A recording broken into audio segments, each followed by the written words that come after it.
আল্লাহ তাআলা ইরশাদ করছেন, ইয়া আইয়ুহাল্লাযীনা আমানু যকুরুল্লাহা যিকরান কাসীরা ওয়া সাব্বিহুহু বুকরাতান ওয়া আসীলা। অর্থাৎ ওহে বিশ্বাসীরা, তোমরা বেশি বেশি আল্লাহর জিকির করো বা আল্লাহ তাআলাকে স্মরণ করো, আর সকাল সন্ধ্যা তার পবিত্রতা বা তার মহিমা ঘোষণা করো।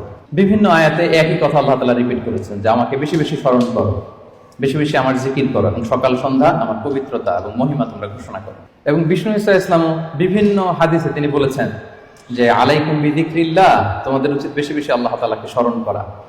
এক লোক রাসূল সাল্লাল্লাহু আলাইহি ওয়াসাল্লামকে বলল, ইয়া রাসূলুল্লাহ, ইন্না শারাইআল ইসলামি ক্বাদ কাসুরাত আলাইয়া, ইসলামের বিধান তো অনেক, তো এত বিধানের মধ্যে থেকে আমি কোনটা পালন করব? ফা আখবিরনি বিশাইইন আতাশাব্বাসু বিহি, আপনি একটা আমাকে বলে দেন যেটা আমি আঁকড়ে ধরে থাকবো, সবসময় করবো, এটা এরকম একটা বলেন। তখন রাসূল সাল্লাল্লাহু আলাইহি ওয়াসাল্লাম বললেন যে লা ইয়াযহালু লিসানুকা রাতাবান মিন যিকরিল্লাহ, তুমি যদি একটা সাজেশন চাও তাহলে আমি বলবো যে তোমার